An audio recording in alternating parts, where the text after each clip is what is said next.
Listo, ¿verdad? Bueno, al Ok, parecer ya estamos en todos los aspectos. perfecto. Pues primero que nada, bienvenidos a nuestra primer mesa del año. Quienes han estado siguiendo de cerca nuestro trabajo como red sabrán que empezamos desde el 2020. Todo el 21 fue un año ininterrumpido de conferencias quincenales donde hemos tenido la participación de importantes instituciones, redes, personajes de la educación, de la formación docente, de la investigación educativa.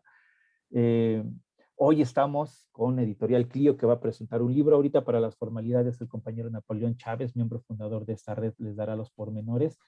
Yo me disculpo de antemano por no poder prender, bueno, es que en realidad no tengo cámara en el equipo donde estoy, no tengo una webcam, así que me disculpo pues, pero ya somos viejos conocidos. Soy Omar de la Rosa y espero que este 2022 sea un año de muchísima salud, bienestar para ustedes y sus seres amados. Un abrazo a la distancia y les agradezco muchísimo, en verdad, que empiecen con nosotros este nuevo ciclo de conferencias internacionales. Algunas cuestiones técnicas nada más, ya estarán acostumbrados a que les pedimos, por favor, que apaguen sus micrófonos, que mantengan sus micrófonos desactivados en el transcurso de las presentaciones. Habrá un momento para interactuar con nuestros ponentes. Saben que levantando la mano, el icono de la manita de Zoom, con eso es suficiente para que nosotros vayamos, conforme la fueron levantando, bueno, ir dando el turno para hacer uso del micrófono. La mesa está pensada para 2 horas, que termine a las 7 de la noche, no más, ¿no? Y pues, como también ya saben, es costumbre abrir unos segundos nuestros micrófonos y darle la bienvenida a nuestros ponentes que amablemente han aceptado estar con nosotros hoy para presentar un libro, que abramos nuestros micrófonos 5 segunditos, 4 segunditos y les regalemos un fuerte, caluroso y gran aplauso por la amabilidad de compartir las reflexiones esta tarde. Bienvenidos, bienvenidas, muchísimas gracias. Pues, sin más que, sin más que agregar de mi parte, eh, a partir de este momento estará dirigiendo la mesa el compañero Napoleón Chávez. Yo estaré aquí al tanto para cuestiones técnicas y si acaso regresaré al final para anunciar nuestras próximas 2 mesas que ya están confirmadas. Reitero, me da muchísimo gusto ver nombres, ver caras ya familiares que nos han estado acompañando en estos últimos meses. En verdad, muchas gracias, un placer y pues un abrazo a la distancia. Adelante, Naum, gracias. Perdón, Naum, Napo. Es que estoy viendo a Naum. A Napo. Naum, Adelante, Napo, gracias. Naum ya conocido a nosotros. No, pues muchas gracias a todos por acompañarnos, sobre todo pues por continuar, ¿no? Por continuar por seguirnos, ¿no? En este proceso. Y pues bueno, el día de hoy tenemos el honor de ser acompañados por la Asociación Civil Palabra de Clio. ¿Quiénes son Palabra de Clio? ¿Quién es Palabra de Clio? ¿Quiénes son Palabra de Clio? Básicamente, pues ellos son una asociación de historiadores. Esto lo recojo de su sitio web, ¿no? Ellos se definen como un espacio de discusión y de reflexión histórica, filosófica y humanística, ¿no? Asimismo, ellos se refieren a sí mismos como un colectivo de historiadores sin fines de lucro, que justamente trabaja por compartir hacia todos aquellos interesados en la historia, el arte, la ciencia y la cultura en general. Palabra de Clio dice estar convencido de que el pasado puede decirnos muchas cosas acerca de nuestro presente y de nuestro futuro. Por ello mismo se dan a la tarea de estudiar, de reflexionar, de discutir, pero sobre todo de divulgar, como lo estarán haciendo el día de hoy, el devenir histórico de la raza humana en general y de nuestro país en particular. Palabra de Clio se ha dado a la tarea de llevar el conocimiento histórico más allá de los muros, de los rígidos muros de piedra que constituyen la academia, para compartir con el público interesado y con la sociedad entera el fruto del esfuerzo que llevan a cabo. Porque son los pueblos y no los hombres el sujeto y objeto del conocimiento histórico. El día de hoy tenemos el privilegio de que nos compartan la presentación de uno de los materiales fruto de su trabajo, ¿no? En la presentación del libro Miradas a lo cotidiano en el México de los siglos XIX y XX. Bueno, cedo la palabra a pues una de las miembros, líder de este grupo, de esta asociación Palabra de Clio, presidenta de Palabra de Clio Asociación Civil, Aurea Maya Alcántara. Ella es historiadora del arte y musicóloga, es doctora en Historia del Arte por la UNAM, también, asimismo es investigadora del CEDIM de Limba, es autora de libros y artículos sobre la catalogación de archivos musicales y de la ópera y la zarzuela en México durante el siglo XIX. Cedo los micrófonos a la doctora Aurea Maya Alcántara y, bueno, asimismo, los distintos colaboradores de este material.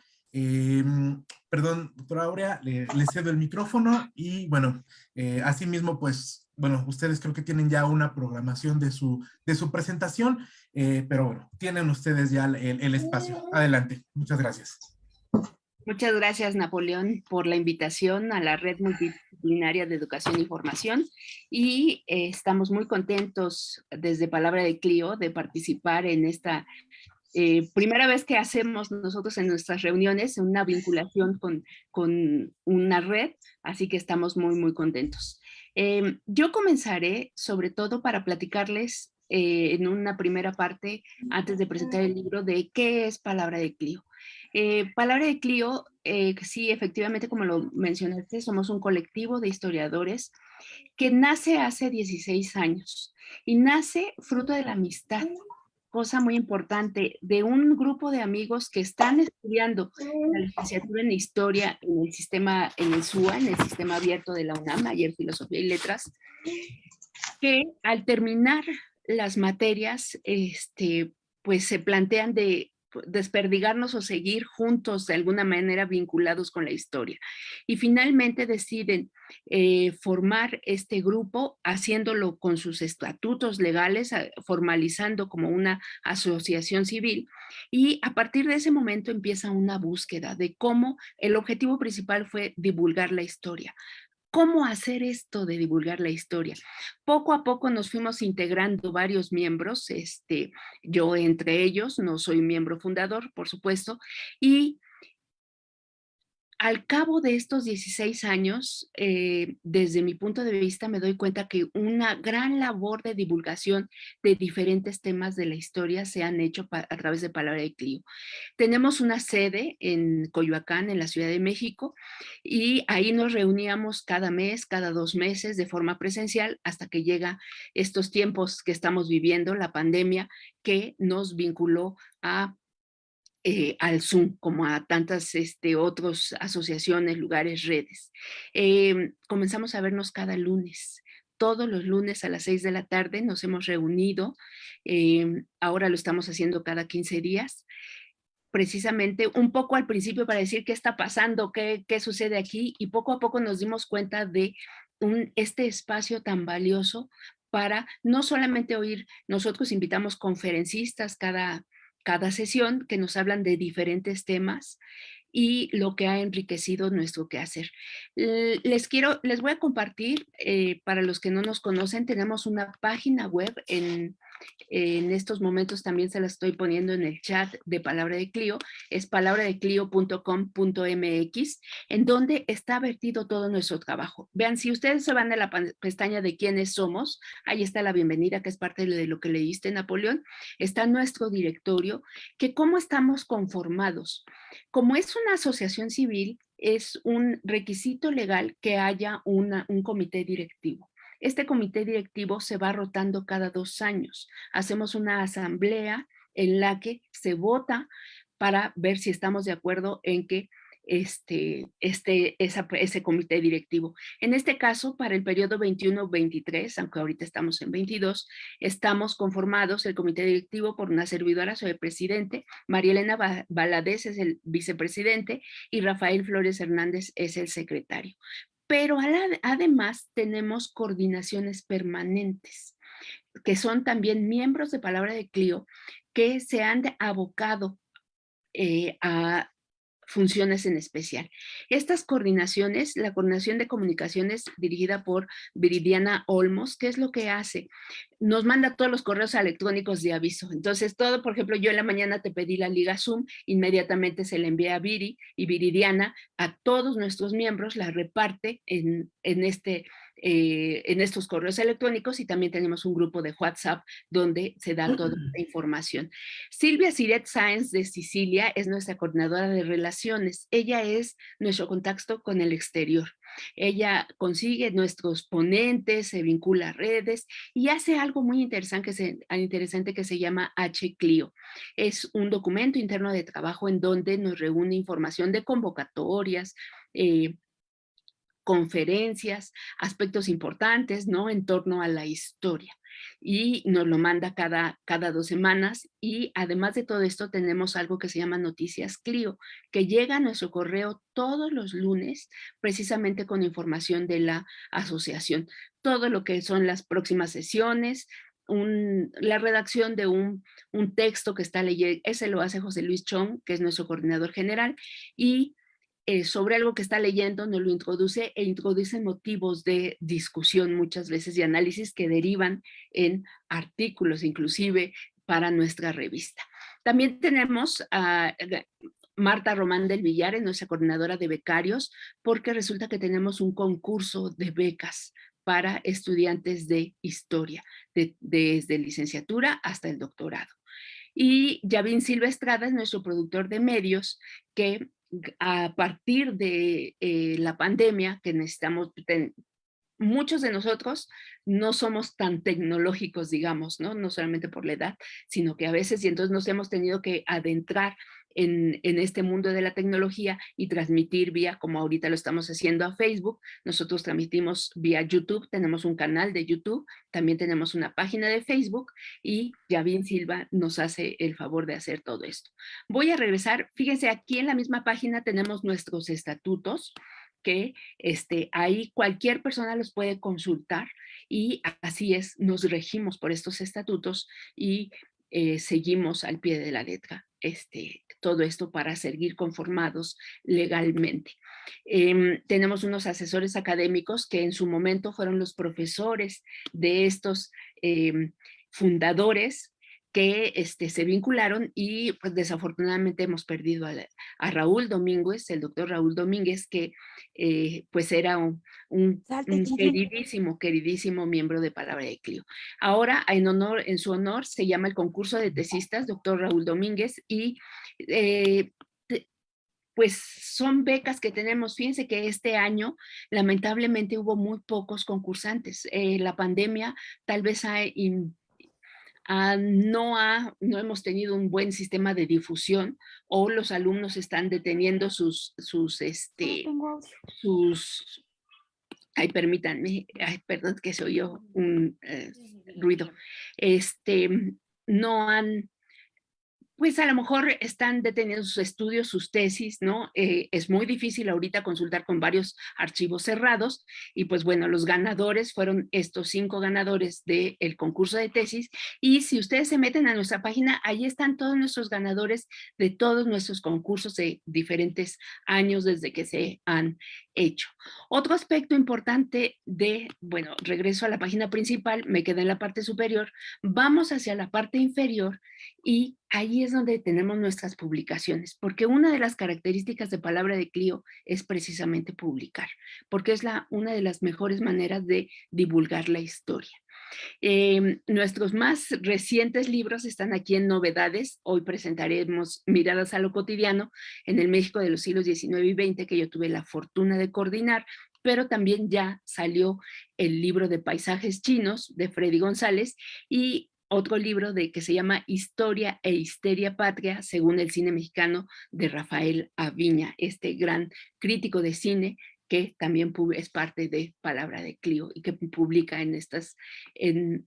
con nosotros. Tenemos la serie de historia, la serie de Asia-Pacífico, tenemos un gran interés en lo que sucede en Asia-Pacífico, tenemos libros sobre arqueología, sociología, sobre una gran colección de masonería, que yo creo que es uno de nuestros hits, verdaderamente en estos términos, y recorre a través de 5 volúmenes todo lo que es la historia de la masonería en nuestro país.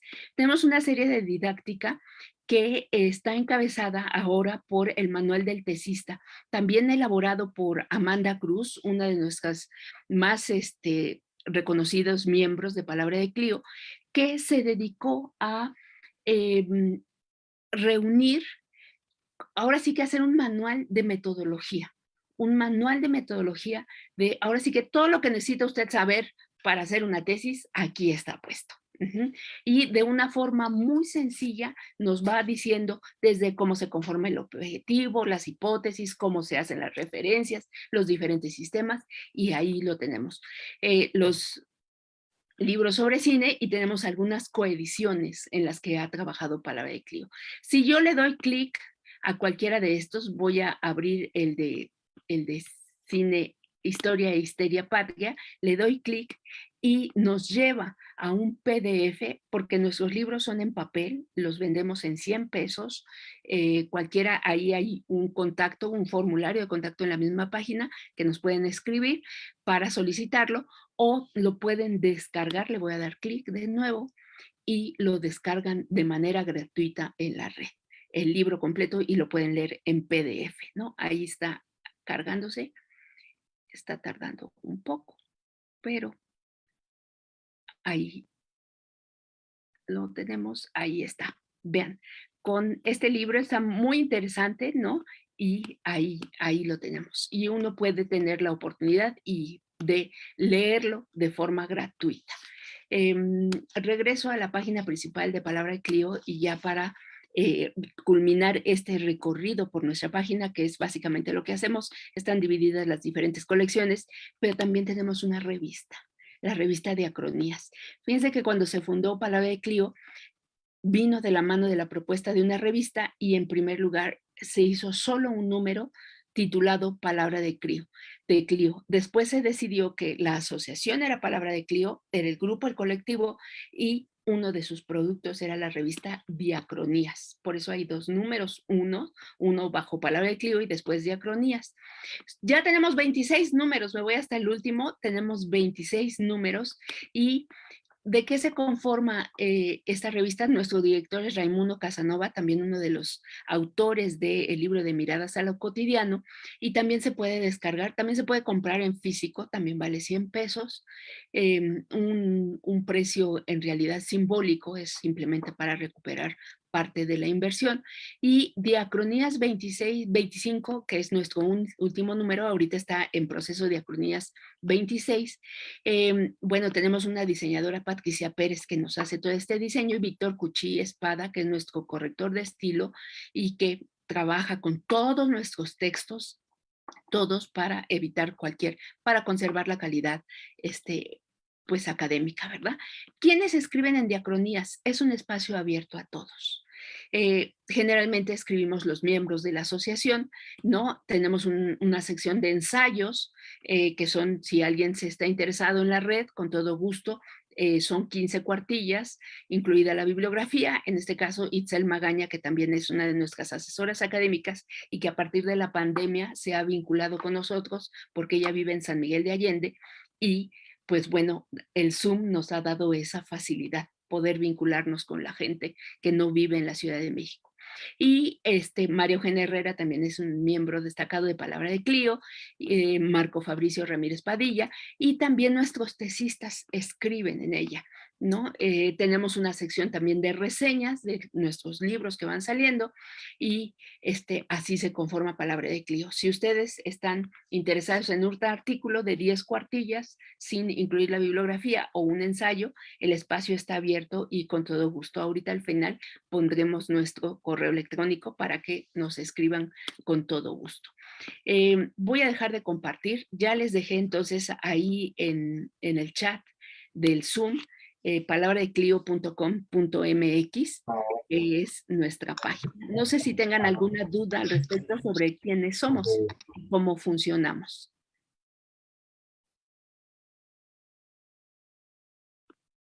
No, creo que no hay ninguna duda.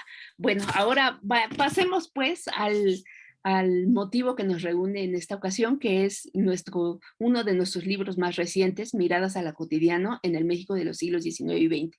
Fíjense, nosotros hemos, como colectivo, surgen los proyectos de diferentes maneras. Claro que siempre es a partir de charlas. Nosotros los lunes, les digo, nos reunimos ahora cada 15 días y tenemos a un conferencista y siempre en el previo hacemos como una especie de, un previo de amigos, ¿no? Una especie de sobremesa, pero antes de que empiece nuestra sesión, y platicábamos comentando. Y cuando estábamos justo en medio de la pandemia, alguien dijo, es que deberíamos escribir esto que estamos viviendo. Es parte de nuestra historia. ¿Qué estamos haciendo ahora? ¿Cómo cambió nuestra cotidianidad? Y a partir de eso es que pasaron los meses y ya no volvimos a hablar al respecto. Y de repente otra vez salió el tema de la vida cotidiana durante la pandemia y surge la idea de hacer un libro sobre la vida cotidiana. No en la pandemia precisamente, sino en la época en la que nosotros quisiéramos. Porque finalmente también la vida cotidiana se ha convertido en una corriente historiográfica de reciente, muy reciente creación, o bueno, involucramiento de los historiadores, y Palabra de Clio también quiso tener un libro al respecto. El libro está dividido en 3 partes. Comienza con un preámbulo escrito por María Elena Valadez Aguilar, donde nos habla de el Decameron. Y le voy a ceder la palabra para que nos explique cuál fue la idea naciente de este texto y cómo ella la fue desarrollando y cómo va a vincular este texto. Antes de darle la palabra, debo de decir que tenemos varios libros en proceso. Cada coordinador decide cómo se va a hacer su libro. En este caso, en el caso de Miradas a lo cotidiano, lo hicimos tipo seminario. Entonces, todos escribimos una primera versión, nos reunimos en un Zoom, porque todavía estábamos muy encerrados en el 2020, y 2020-2021, nos reunimos y nos leímos y nos comentamos. Y entonces estos comentarios nos enriquecieron y luego ya hicimos nuestra segunda versión de cada uno de los textos. Entonces quedó un libro muy redondo, creo yo. Soy la coordinadora, pero sí debo decirlo que quedó hay un preámbulo y 2 partes, siglo XIX y siglo XX, porque otra de las características de Palabra de Clio es precisamente su diversidad de temas. Todos somos especialistas en diferentes áreas, nos hemos especializado en diferentes áreas y con eso nosotros hacemos libros colectivos en donde hablamos de cada uno de nuestros intereses. Entonces voy a ceder la palabra a María Elena Valadez para que nos cuente cómo fue la génesis de su texto en este libro.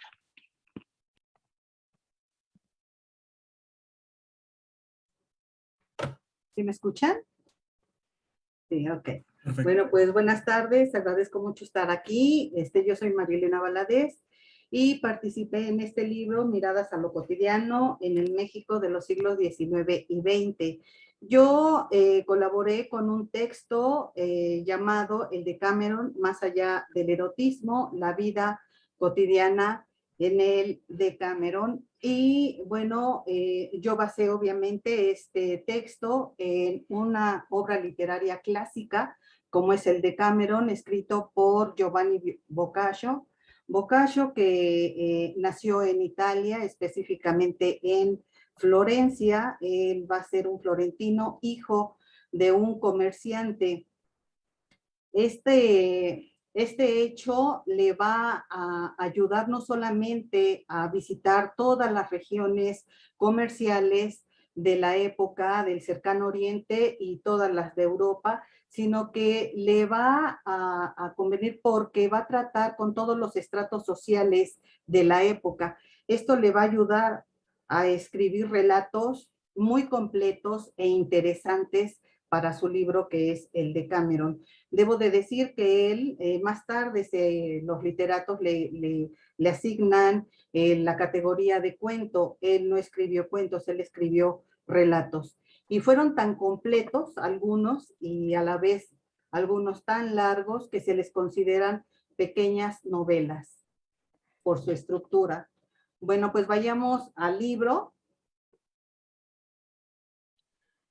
Decameron, la palabra Decameron en griego significa 10 días. Se escribe, el libro lo escribe en 2 años, de 1349 a 1351, es decir, exactamente a la mitad del siglo XIV, en la Baja Edad Media. Y lo escribe durante una epidemia. Él sí escribe un libro, es el único, hasta donde yo sé, que es el único libro que se escribe durante una epidemia. Y esta epidemia no es cualquiera. Yo le llamo incluso la madre de todas las epidemias, porque estoy hablando de la peste bubónica o peste negra que asola toda Europa, parte de Asia y el norte de África.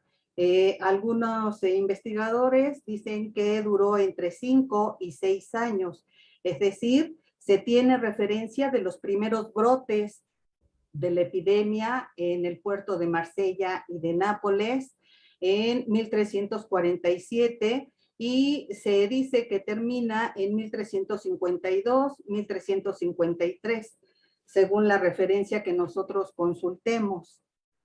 Por eso es que decimos que este libro lo escribe Boccaccio exactamente a la mitad de una epidemia.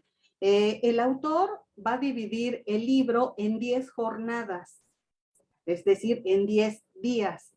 Y cada día o cada jornada lo va a dividir en 10 cuentos, es decir, el Decameron lo conforman 100 cuentos. ¿Por qué 100? Porque, y lo dice Boccaccio al principio, que se reúnen 10 jóvenes de edades muy jóvenes, vamos, entre 19 y 25 años, quienes huyendo de la peste se van a una villa, a un palacio a las afueras de Florencia y en el atardecer se debían de reunir para relatar sobre algún tema. Me cambien, nos vamos o me cambien, nos vamos, ¿qué hacemos?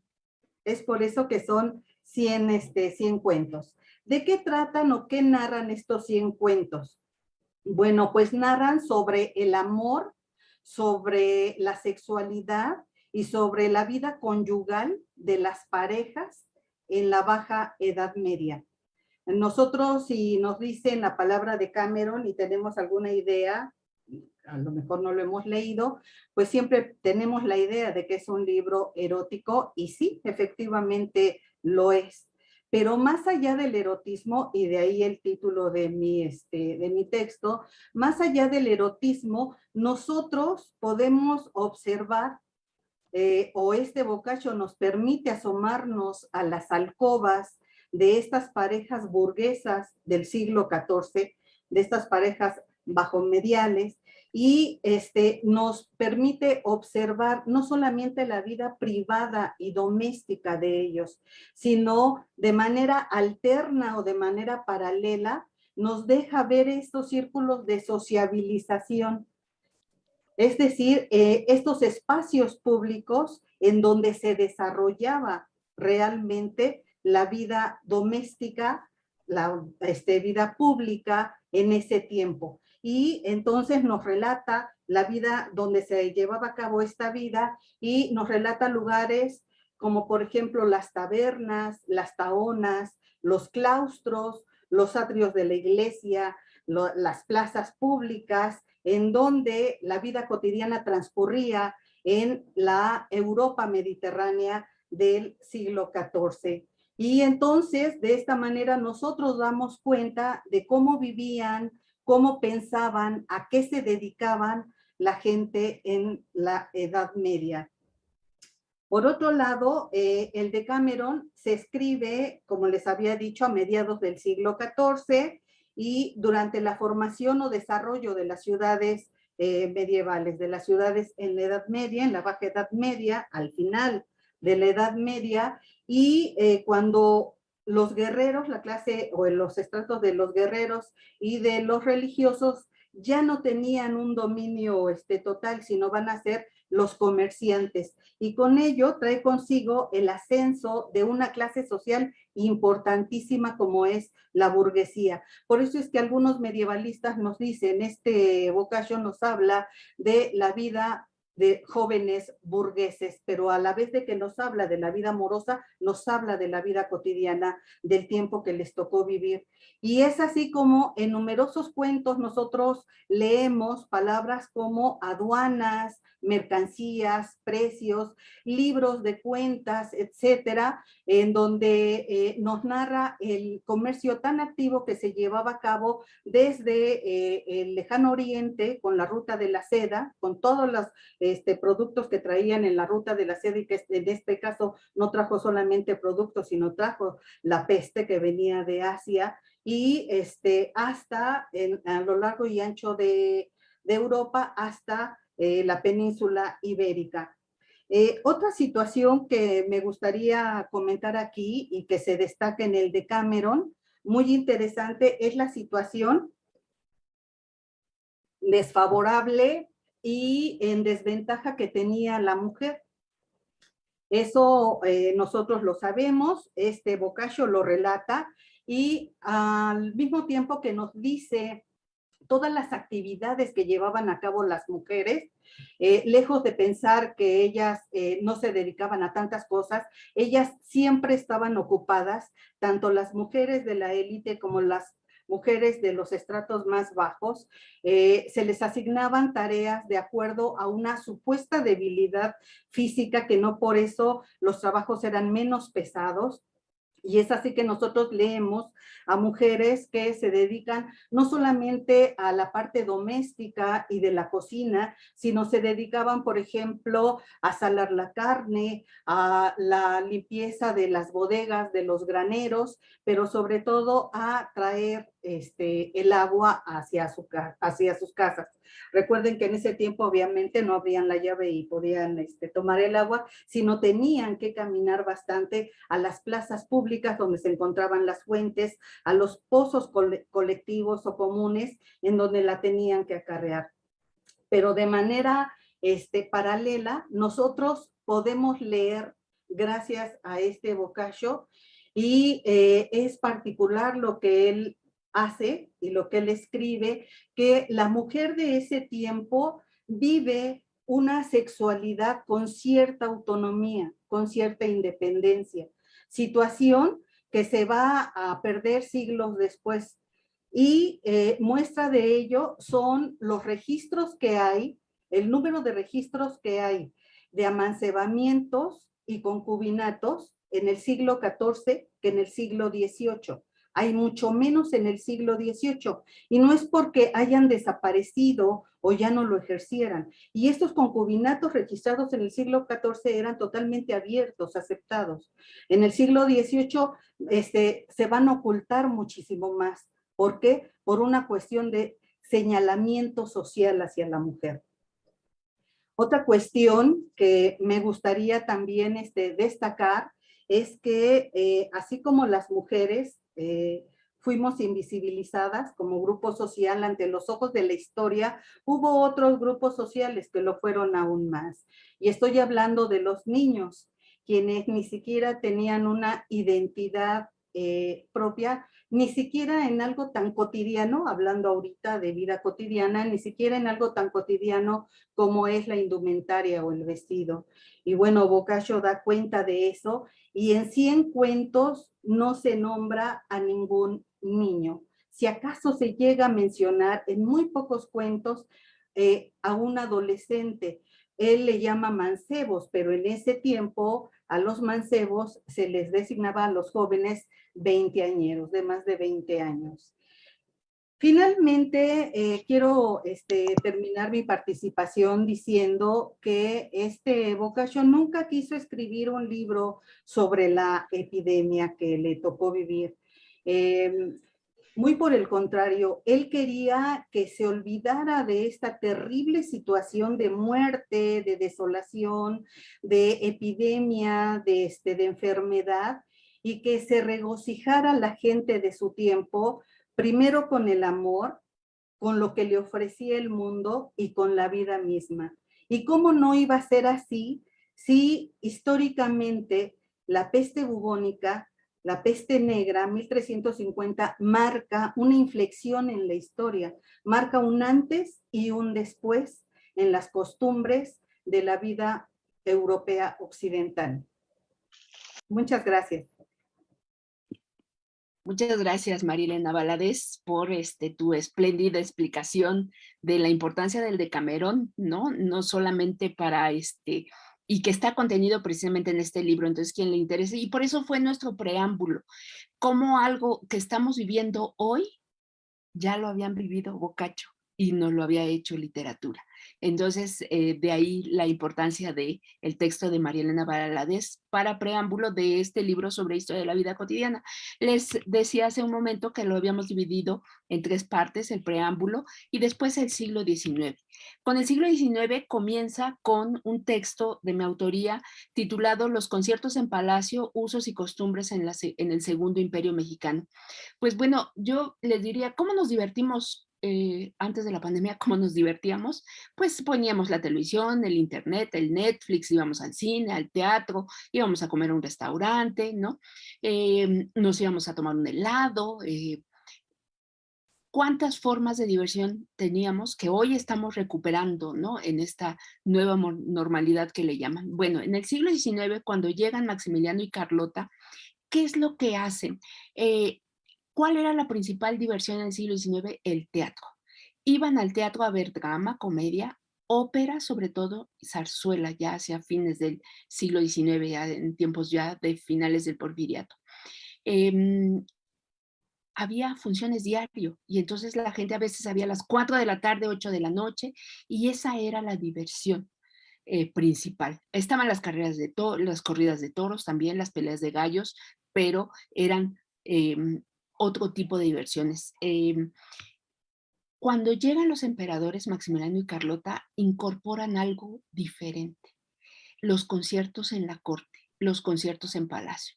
Y entonces, como el palacio era un lugar físico muy reducido, tuvieron que invitar a hacer varios conciertos, pude documentar 5, en donde se invitaron a la élite, a la sociedad predominante. Por invitación llegaba, y la compañía de ópera, algunos músicos mexicanos también participaban y que cantaban áreas de ópera. No era lo mismo ver en el teatro allá los cantantes, los artistas, que verlos aquí cerquita de mí, ¿no? En un concierto muy íntimo, digamos. Fue la forma de vincularse de los emperadores a la sociedad mexicana, fue una de las formas. Y les cuento una anécdota que sucede en nuestro seminario cuando estábamos conformando este libro. Yo entrego mi primera versión y José Díaz, que también participa en el libro, me dice, porque resulta que en los intermedios de estos conciertos, los emperadores repartían y, digamos, consentían, entre comillas, a la ciudad mexicana repartiendo helados y postres en el intermedio. Y entonces me dice Pepe Díaz, ay, a ver, vamos a ver cómo era el helado, porque no había luz, no había refrigeradores. Y efectivamente, ¿no? Ay, yo dije, qué barbaridad.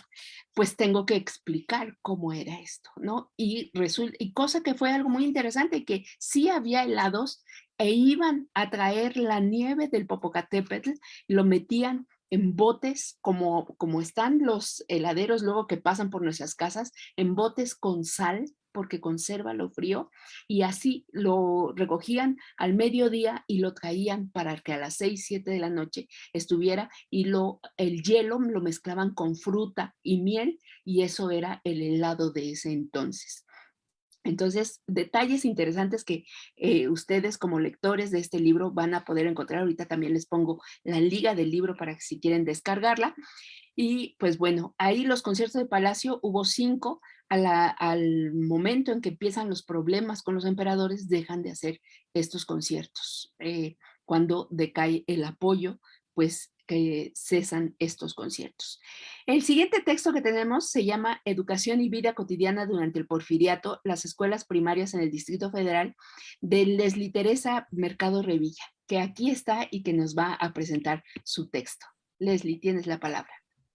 Muchas gracias, buenas tardes a todos. Agradezco mucho la invitación a la Red Multidisciplinaria sobre Formación y Educación por estar aquí.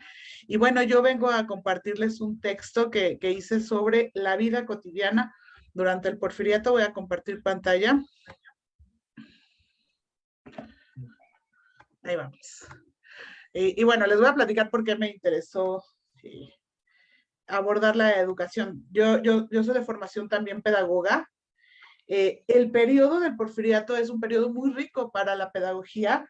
Es cuando se introdujo en México la pedagogía moderna, donde se multiplican las escuelas normales, donde se le da un gran impulso, se construyen los pilares de la educación actual. Esto porque el gobierno de Porfirio Díaz tenía un gran interés en impulsar la educación en todos los niveles y formar cierta uniformidad a nivel federal. Ay, estoy tratando de compartirla, es un problema técnico. Pero bueno, les sigo platicando. Entonces, para crear consensos y establecer objetivos pedagógicos, se organizaron congresos de instrucción que se realizaron entre 1889 y 1890. Y esto permitió, ya podemos ver. Ahí se ve muy bien. Ok. Ay, mil disculpas, son cosas no hay técnicas. cuidado. Estuvimos probándolo y vean. A todos nos pasa, no hay cuidado. Ok. Bueno, como les decía, es un periodo muy importante y como pedagoga lo estudiamos, pero lo estudiamos desde el punto de vista de planes, programas, leyes, reglamentación. Entonces, aquí me interesó cuando nos propusieron vida cotidiana, yo dije educación, pues, ¿cómo todo esto se trasladó a las personas, a los espacios, a todo el contexto de los niños, de los padres de familia, lo que estaba pasando en el país? Entonces, trato de irme acercando. Y entonces, bueno, los congresos educativos, el Congreso Higiénico Pedagógico de 1882 y el de Instrucción Pública. Aquí en estos congresos se diagnosticó la situación de la educación y se definieron las políticas y los lineamientos que sentaron las bases de la reorganización de la educación primaria. Y esta educación primaria es la que conocíamos nosotros, la que tuvimos hasta antes de la pandemia, porque hay un antes y un después, como ya todos sabemos, y bueno, ahora ya están las clases presenciales, las virtuales, se dividen los grupos, pero este espacio específico con una distribución de tiempo apropiado, con grupos de edades similares, con profesores preparados ya profesionalmente para ejercer la actividad y con planes y programas de estudios diseñados y textos también para apoyar esos planes de estudio, específicamente para cada grado, fue en el Porfiriato donde se sientan estas bases. Y bueno, vamos a centrarnos en la educación en el Distrito Federal. En 1869 había 10 escuelas primarias únicamente en el Distrito Federal. Para 1882 ya había 81. En 1904 ya había 523 con una población de 65,024 alumnos, para que vean el impulso en este nivel. Y en 1910 había 50,000 niños y 37,000 niñas que asistían a la escuela. Entonces, bueno, vamos a ver, lo que analicé en este texto fue el espacio, el tiempo escolar y los actores sociales, que son los padres de familia, los niños, los alumnos, los maestros, y bueno, también las reglas, cómo eran los planes de estudio, también vamos a ver, y los textos.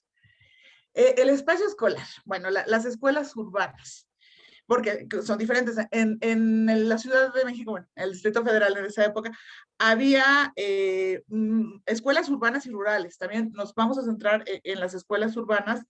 En los congresos pedagógicos se recomendó que se construyeran escuelas con lineamientos específicos de distribución de salones, que hubiera patio, pero realmente no se lograba que construir, no había presupuesto para la construcción de tantas escuelas. Ay, Dios, perdón, se escucha.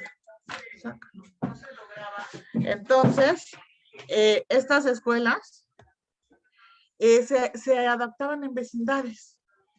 Y bueno, entonces entraban por la misma puerta los niños, los salones eran cuartos de vecindad, o la cocina, el patio lo compartían en el recreo. Eso es lo que alcancé a encontrar en estos análisis.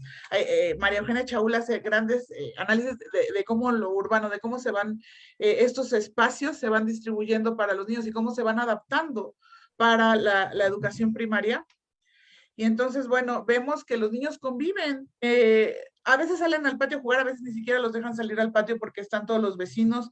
a veces viven en esos mismos lugares. Estamos hablando también de un tiempo en donde conviven los niños con los adultos en viviendas muy pequeñas, que las familias son muy grandes, entonces ya están acostumbrados a este poco espacio, pero también vemos que a los niños les toca vivir con groserías, bueno, que escuchan las groserías de los vecinos, pleitos, la vida doméstica junto con la vida escolar. En muchas escuelas, los directores viven en esas escuelas.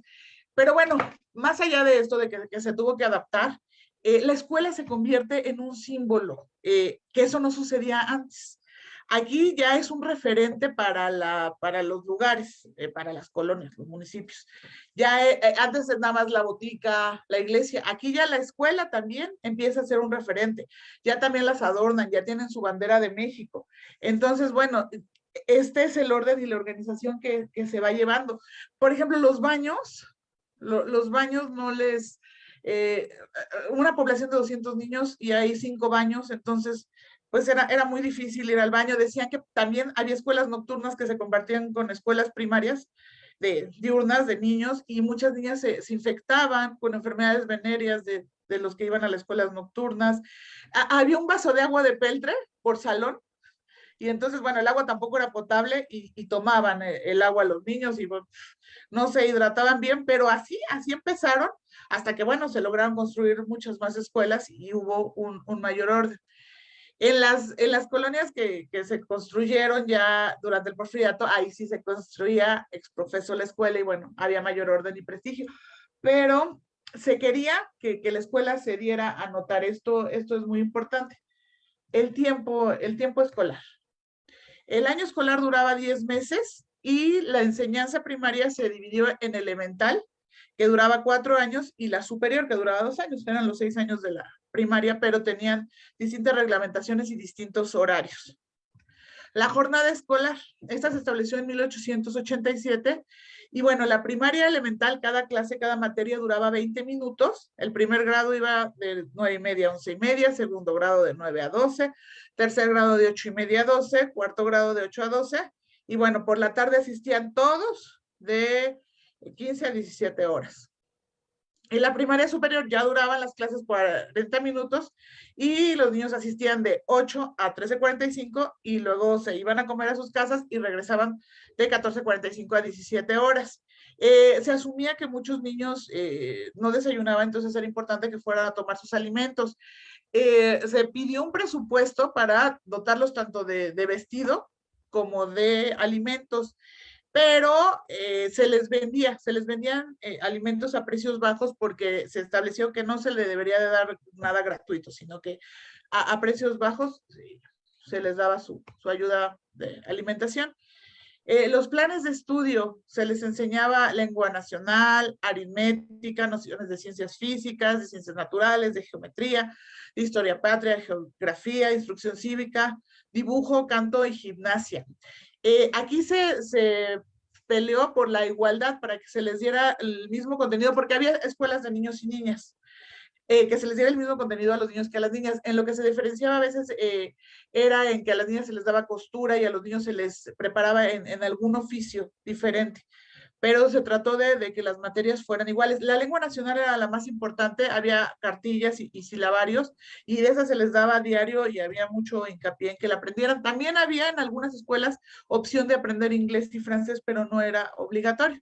Y bueno, aquí hay algunos textos que me encontré que si ustedes leen el libro, en mi texto está la cita, algunos están en línea, es muy interesante verlos. El método Repsamen fue el que se utilizó en mayor medida.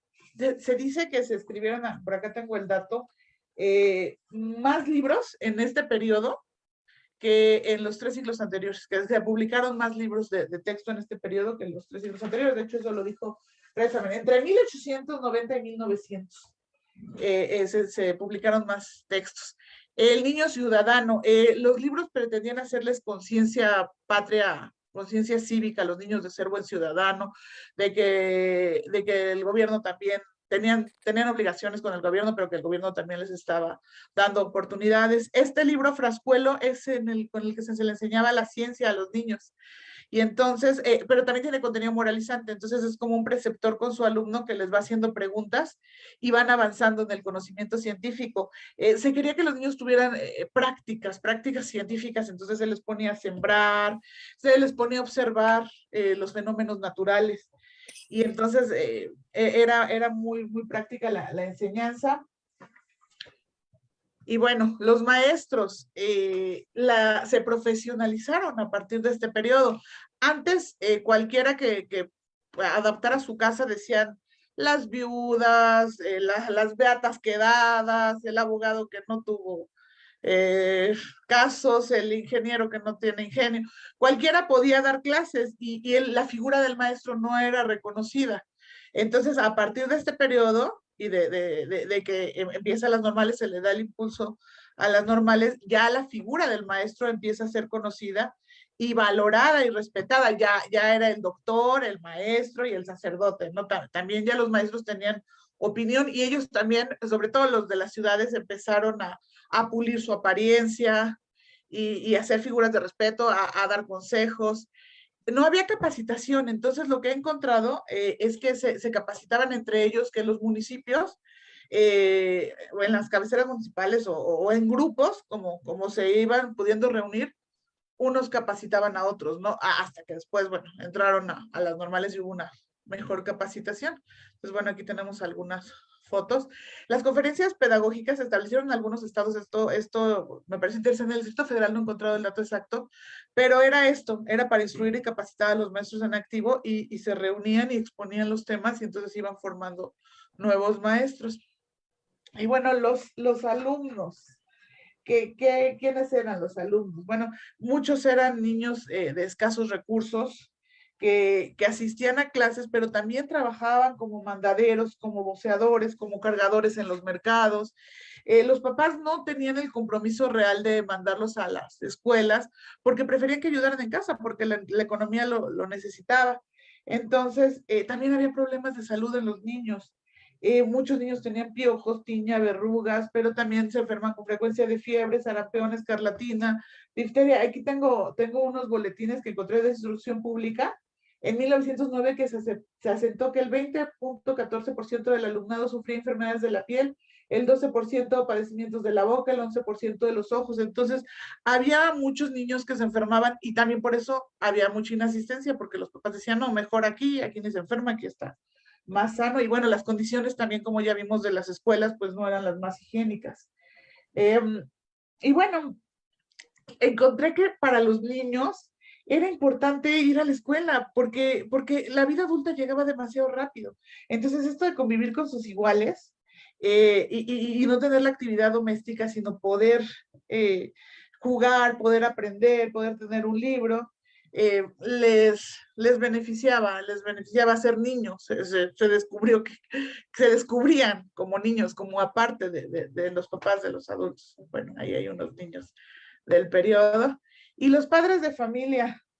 En el Archivo Histórico del Distrito Federal se dice que la mayoría de los padres eran albañiles, carpinteros, comerciantes, sirvientas, pintores, tipógrafos, joyeros, jardineros, artesanos, encuadernadores y empleados. Entonces, bueno, eran padres de familia que casi recaía el gasto en el padre de familia. Eran familias muy numerosas, por eso también no tenían este compromiso real de mandar a los niños a la escuela. Lo que se necesitaba era salir adelante.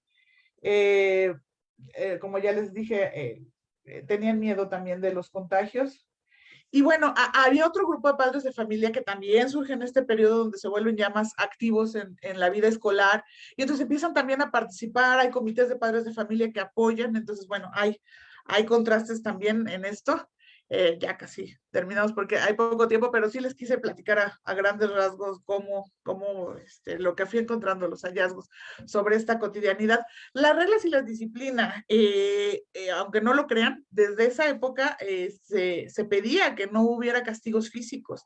De hecho, había protocolos donde se decía que hablando con los alumnos, que se les suspendiera un día, una semana, que se les castigara que se les reprendiera delante de los grupos, con la máxima autoridad que era el director, como para poner estos castigos ejemplares, pero que por favor no se usaran castigos físicos. Y bueno, yo sé que durante todo el siglo XX se siguieron utilizando estos castigos físicos. Algo importante también eran los premios. Las escuelas tendían ahora, en este periodo, a dar premios para hacerse notar, entonces se organizaban en la colonia de las primarias, eventos para darles diplomas, para darles reconocimientos a los alumnos destacados, y así hacían notar la escuela, hacían desfiles. Esto se me pasó decirles también, los festejos del centenario fueron por todo lo alto, y entonces las escuelas ya se adornaban y ya se hacían desfiles. También sacaban a los niños al museo, a los parques, a hacer prácticas militares, entonces se empezó a notar más la escuela. Entonces, tanto para premios como castigos, tenían sus protocolos bien estructurados, y bueno, los inspectores tenían un papel muy importante, porque eran los encargados de ir con los maestros, digo, con los padres de familia, a convencerlos de que llevaran a sus niños a la escuela. Había multas, pero se decía que era mejor convencerlos que fueran por convencimiento, que por ser obligatorio, porque en realidad pues tampoco tenían dinero. Entonces los niños tenían que trabajar, como ya dije, y entonces era mejor que se les convenciera de la utilidad que a futuro podría tener que el niño también estudiar algún oficio, alguna carrera técnica. Y bueno, a grandes rasgos ese es mi tema. Ahí van a encontrar fuentes, van a encontrar mucha más información, todo más detallado, y a mí se me hizo un tema muy rico. Estoy muy contenta con los resultados, y bueno, quiero seguir profundizando. Muchísimas gracias por permitirme platicarles al respecto. Muchas gracias, querida Leslie Revilla, Leslie Mercado, por esta espléndida explicación de lo que fueron las escuelas durante la vida del Porfiriato.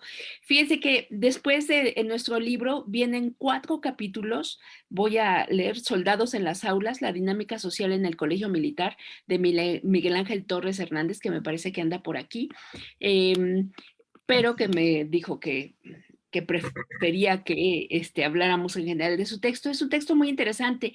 Para quien esté interesado en todo esto, los cadetes, cómo vivían en el colegio militar, cómo se hicieron reglamentos, cómo se vincularon con la ciencia y cómo establecieron modelos de educación física e higiene. A mí me llamó mucho la atención de este texto lo que era la formación de tablas gimnásticas, que muchos de nosotros todavía practicamos cuando estuvimos en la secundaria o en la primaria, ¿no? Hace ya unos 20, 30 años, yo no sé si se sigan haciendo ahora. Bueno, ahorita estamos en este periodo de la pandemia, pero ya se establecen precisamente en la época del Porfiriato. Muy interesante este texto para ver estas prácticas en el colegio militar y que luego se extendieron a otras escuelas. Y comenzamos entonces ya la parte del siglo XX. Fíjense que también les comento, nosotros en Palabra de Clio, ¿qué es lo que hacemos? Decimos, yo quiero participar en este libro y mando mi propuesta. Y el coordinador es el que conjunta, y generalmente, como si fuera una parte providencial, ¿qué es lo que sucede?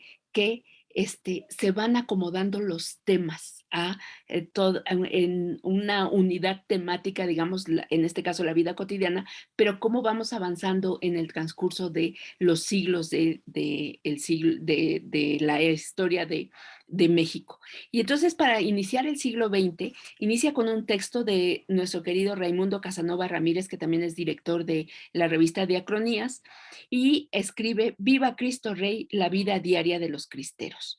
Oigan, en este periodo tan difícil de guerra de la llamada cristiada, pues se modificó la vida cotidiana de muchas de estas personas que participaban de los llamados cristeros, y cómo desde el hecho de poder ir al mercado y comprar un kilo de jitomate, digamos, ¿no? Y cómo van a cambiar las prácticas, y cómo va a haber una serie de mujeres, esa es una parte muy interesante del texto, llamadas las brigadas bonitas. Entonces yo los invito a entrar en este mundo, algo que nosotros ya hemos perdido de la memoria. Todavía nuestros abuelos, mi abuela, todavía nos contaba de la época de los cristeros y cómo se modificaron también las prácticas en torno a la religión católica, ¿no? Y todo desde la ley Calles. Muy interesante el texto que nos cuenta Raimundo Casanova en este texto. Y también, no sé si esté también aquí en el Zoom, el Frontón México, más allá del deporte, ocio, cotidianidad y entretenimiento, de Claudia Espino Becerril, perdón. Claudia Espino, ¿qué es lo que nos relata?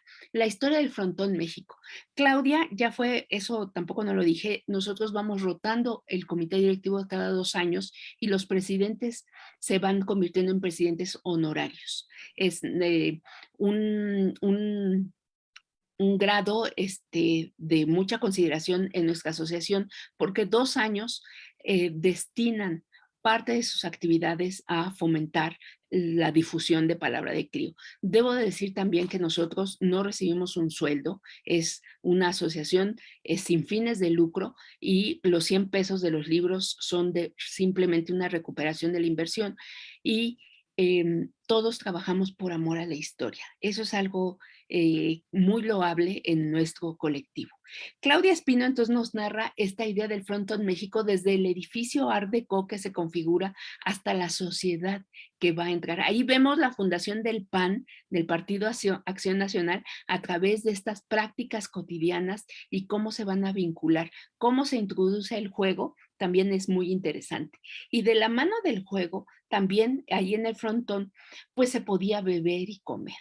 Y viene nuestro siguiente texto de José Díaz García, Huellas del alcoholismo en el Distrito Federal, 1900-1950, que en estos 50 años del siglo XX nos hace un recorrido por el alcoholismo, esta enfermedad que hoy está tipificada así y que de alguna manera pues llegó desde hace antecedentes, desde el pulque, cómo se perseguía, cómo se legislaba la venta, qué sucedía en estas cantinas, ¿no?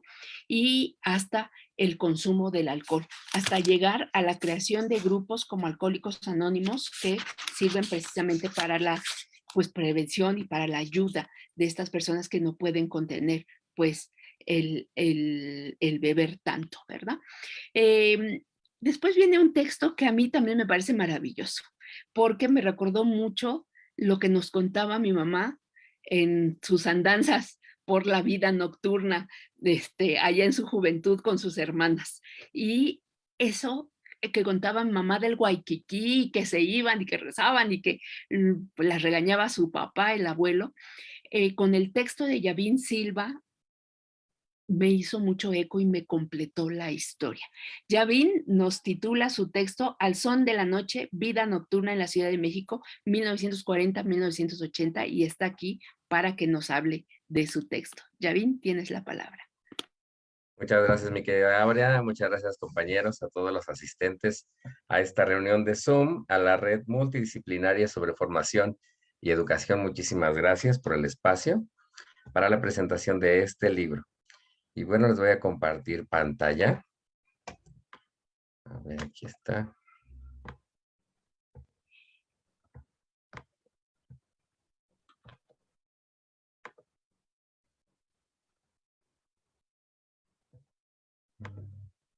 Se me hace que no se ve. Se me hace que hay que hacerle otra vez lo mismo.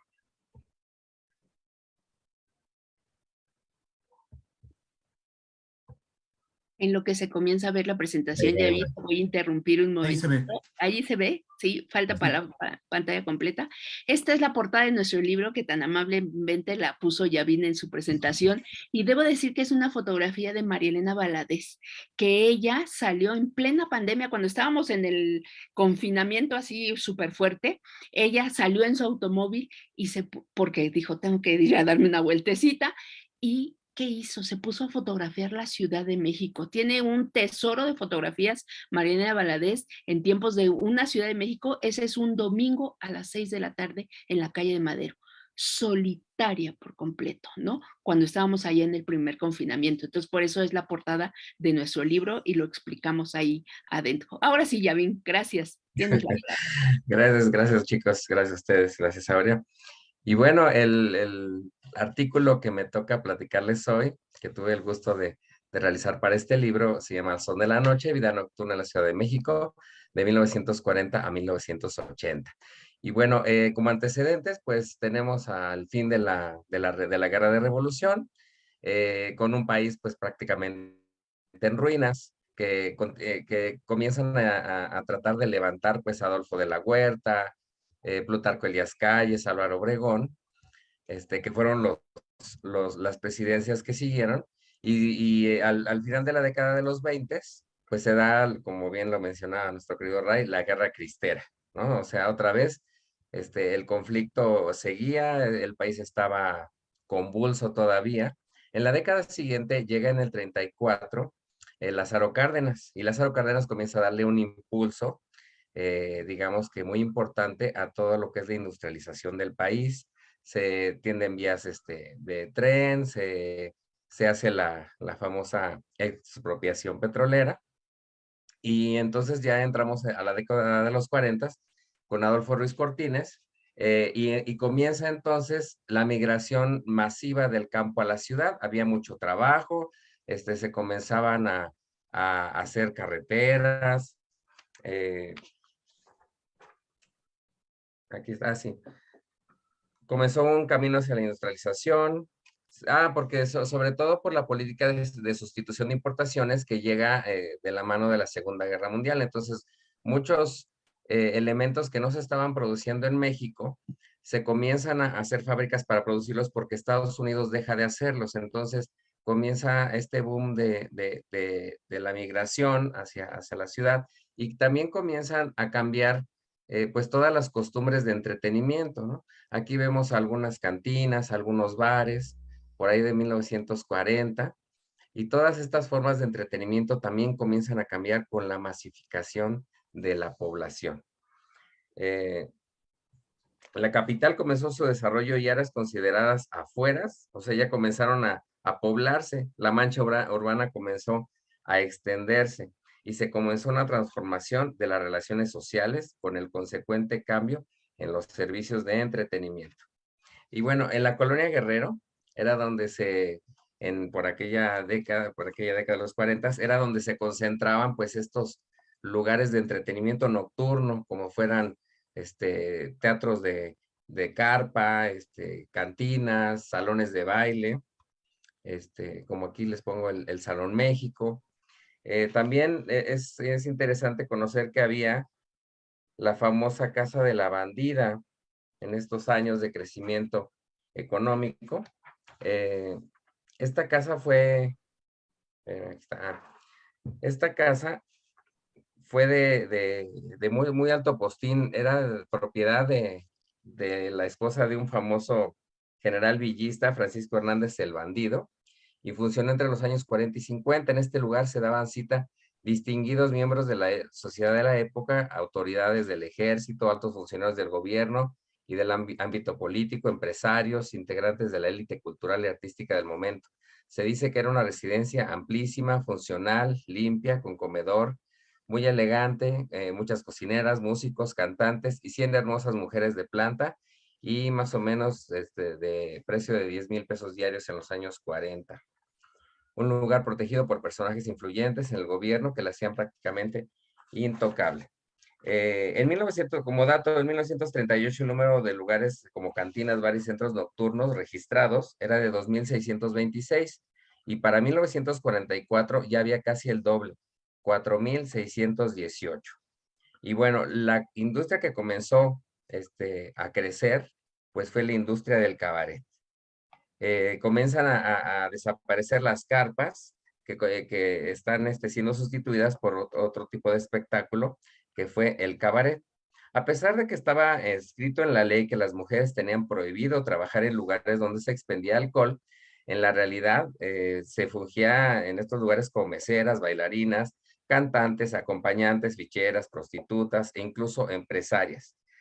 Hay que decir también que hubo algunas mujeres que fueron propietarias de cabarets, como el caso de la escritora Antonieta Rivas Mercado, quien fue dueña del cabaret El Pirata, Clotilde Ortiz de Rubio, que tenía la propiedad del Leda, inaugurado en el 33 en la calle del Doctor Vertis, y María Álvaro Orejas fue dueña del Tranvía, ubicado muy cerca de la estación Indianilla. Y bueno, hay que decir que En estos años, a la par que comenzaron a crecer estos lugares de entretenimiento nocturno, pues también comenzó a crecer la corrupción al paso de la marcha del agrandamiento de la ciudad. Y bueno, muchos centros nocturnos trabajaban bajo su amparo y protección. Y bueno, hubo un momento en que, como todos, clausuraban algunos, pero al poco tiempo, pues volvían a abrir. En el año del 44 se trató de reglamentar este mundo de los cabarets. La imagen que estos daban a cierta parte de la sociedad y al gobierno, pues era de centros de vicio, de perdición. Sin embargo, como decíamos, se cerraban y al poco tiempo volvían a abrir.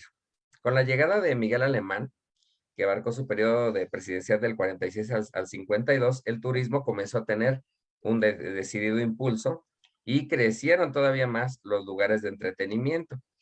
En este periodo, México se convirtió en un paraíso para los hombres de negocios porque se abrieron hoteles, teatros, bares, cantinas y, por supuesto, cabarets, lo que tuvo un impacto definitivo en la vida nocturna de la capital. De este tiempo data el nacimiento de Acapulco como la capital mundial del turismo y se crea la carretera de la Ciudad de México al puerto. Y bueno, la época de oro de los cabarets se da en estos años. Y el tiempo en ellos transcurría al ritmo de la música, de las bailarinas, de las vedettes y de las ficheras.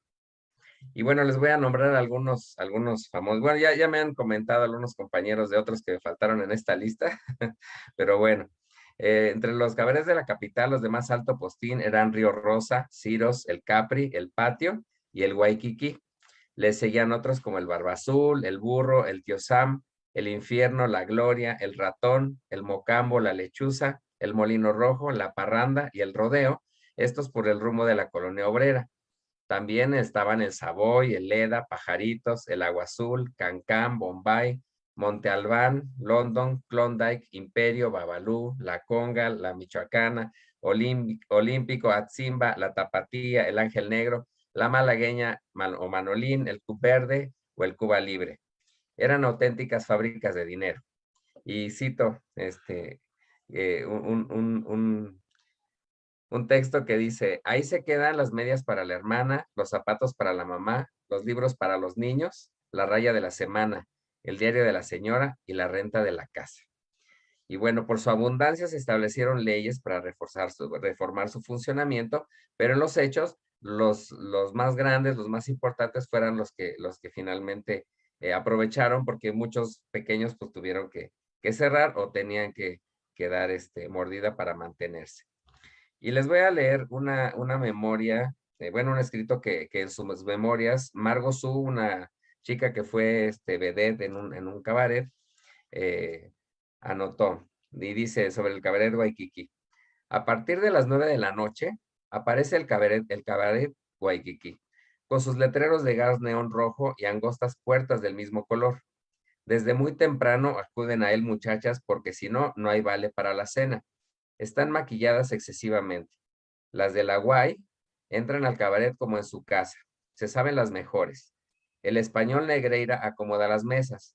Las ficheras llegan a la barra. Tras la caja, con cara de pocos amigos y mordiendo el puro, Moselo vigila atentamente la preparación exacta de las primeras 100 cubas de la noche. Y bueno, en estos sitios se dio el lugar, el auge de los ritmos como el mambo, otros ritmos afrocubanos. Pasadas algunas horas, el salón, hablando del Waikiki, está lleno. 500 personas se mueven sobre la pista. Eran lugares definitivamente muy concurridos.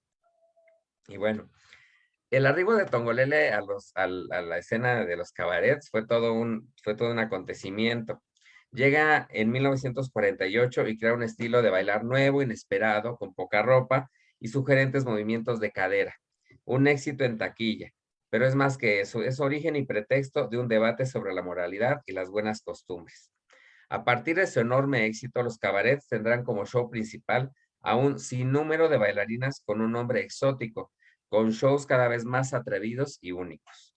Entre los nombres que desfilaron por los famosos cabarets están Calantán, Margo Su, aquí está, Sumuikei, Turunda, Haxtabay, Yaram, Tara, Yumina, Jungkook Cook y su gorila en su gran número de baile, una exótica tahitiana, Janet Heke y su gran rumba review, Orquídea exótica famosa por sus actuaciones desnudistas, Naná, la muñequita de nácar, Amalia Aguilar, el tolveño del Caribe, y entre muchas otras. Se decía que cada cabaret había inventado su propia exótica. El tongolerismo del medio siglo y el debate sordo que desató en la prensa no es sino la continuación de una historia que viene de los años posteriores a la Revolución, entre la oposición de modernidad y tradición, cosmopolitismo y provincialismo, perdón. Y bueno, los cabarets llegaron a su época dorada. Sin embargo, llegó a Ernesto P. Uruchurtu, por ahí de 1952, al cargo de regente del Distrito Federal. Y bueno, este señor fue llamado el regente de hierro porque llegó a imponer estrictas normas a la vida nocturna. Se cerraron cabarets, desaparecieron las carpas, igual para los cines, para los bares, para todo. O sea, ahora sí que a todo mundo cerró muchas cosas, se impusieron normas estrictas. Por ejemplo, se limitaron horarios y shows de crítica política y se enviaron a las afueras de la ciudad.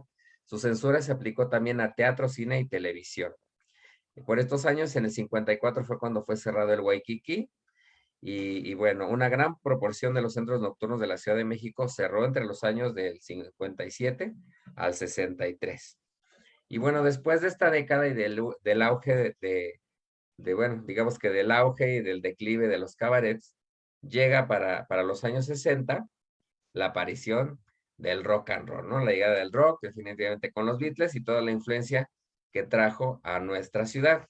Y bueno, yo nada más les quiero dar una pinceladita de esto porque queremos que lean el libro. En el libro hay más relatos de Sumul Kay, más información, más datos de esta llegada del rock and roll, con sus famosos cafés cantantes, que bueno, que eran, o las tardeadas, ¿no? Que se comenzaron a hacer por jóvenes, porque resulta que el rock le dio a los jóvenes ese auge y esas ganas de salir, porque normalmente los cabarets eran para adultos, ¿no? Entonces, para el público más joven, con la llegada del rock, como que tuvo mucho auge.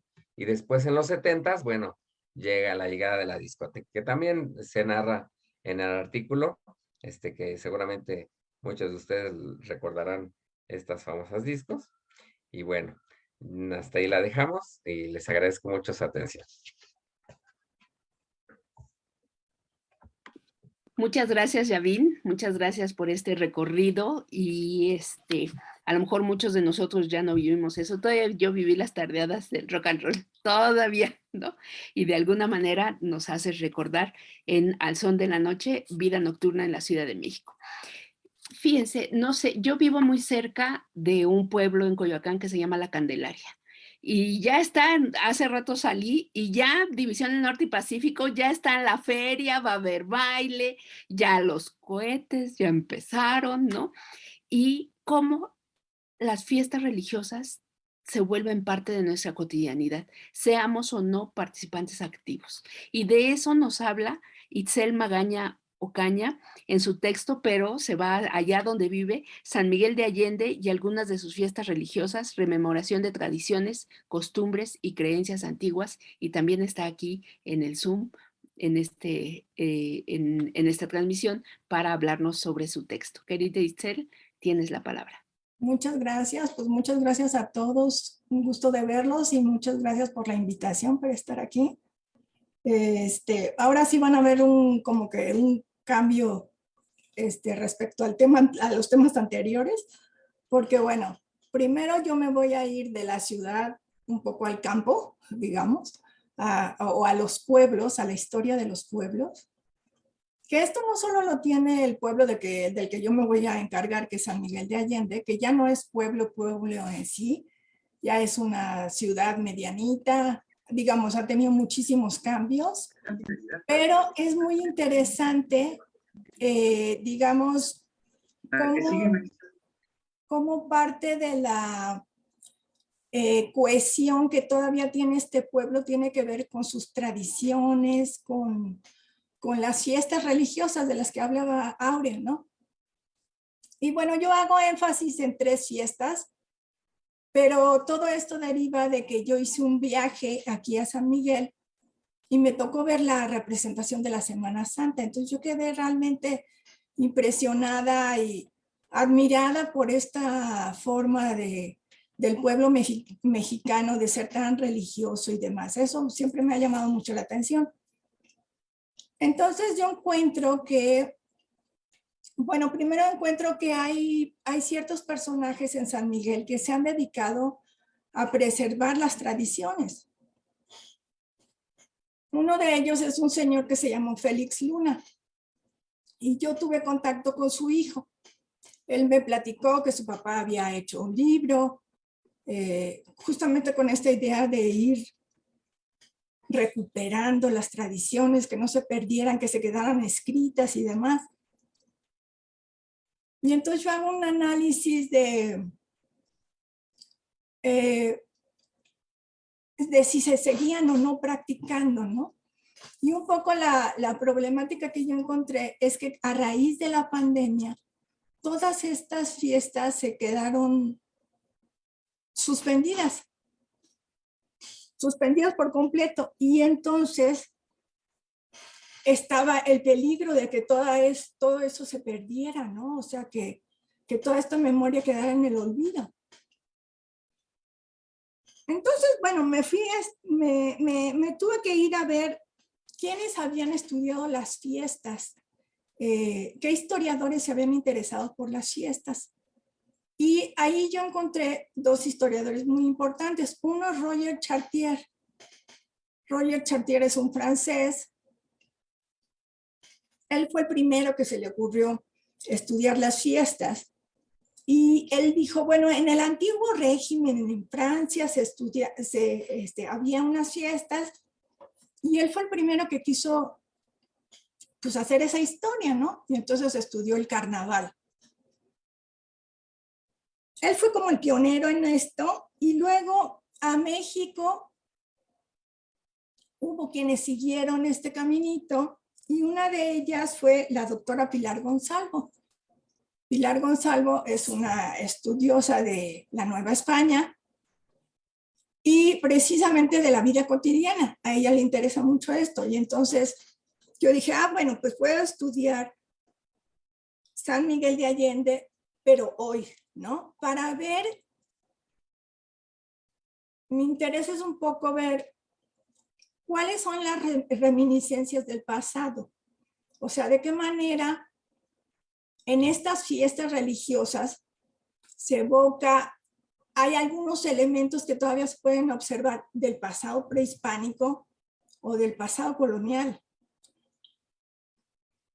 Y entonces ese fue más o menos mi interés.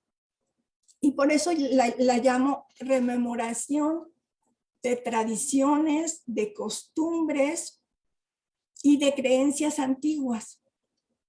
Pero yo traigo a colación 3 fiestas, fundamentalmente, pero hay muchísimas más. O sea, el calendario litúrgico, o sea, lleva a que todo el año hay fiestas, todo el año hay todo tipo de festejos, pero varían unos de otros. Entonces yo escogí 3 en primer lugar. Uno tiene que ver con el Señor de la Conquista. Entonces es una fiesta muy, muy especial en la que se recuerda cómo se fundó San Miguel de Allende, la llegada de los primeros evangelizadores y la relación que hubo con los grupos chichimecas de la región. Entonces, cuando hay estos festejos del Señor de la Conquista, y como muchas de las fiestas acá en San Miguel de Allende, se recurre a una serie de rituales que quisieran como que revivir ese pasado. O sea, le dan de alguna manera una reactualización al pasado a través de las fiestas religiosas. Entonces se vuelve un fenómeno muy interesante. Por una parte es la cultura popular, por otra parte es la religiosidad popular, y por otro lado es la expresión de la cotidianidad, de la vida cotidiana de los sanmiguelenses en las calles, que es muy, muy interesante. Ustedes saben que, digamos, en la época de Reforma y después, como decía Aurea, por la ley Calles, que esto va a dar lugar después a la Guerra Cristera y todo esto, se prohibieron en alguna medida las procesiones en las calles. O sea, se le empezó a restringir a la iglesia estas facilidades de hacer sus eventos fuera de los templos. Pero bueno, es un estira y afloje entre la iglesia y el Estado. Y cuando el Estado afloja un poquito, pues la iglesia recupera espacios, ¿no? Y eso ha pasado siempre en la historia de México. Bueno, todo esto para decirles que muchas hoy, actualmente, de estas fiestas religiosas se llevan a cabo en las calles. Y lo interesante es que participan muchos grupos de la sociedad. A veces, algunos grupos de la sociedad lo hacen de manera apartada. O sea, hay algunas de estas fiestas solamente el grupo de los sanmiguelenses originarios son aquellos que llevan a cabo estas fiestas. En cambio, hay otra de la que no hablo precisamente en este artículo, pero que fue la que a mí realmente me causó mucha impresión, fue en Semana Santa, el Viernes Santo, la procesión del encierro. Del entierro. Entonces, es una fiesta tan interesante en la que participa toda la sociedad sanmiguelense. Y entonces ahí uno puede ver que no solamente es la gente de un estrato social bajito, no, está todo mundo.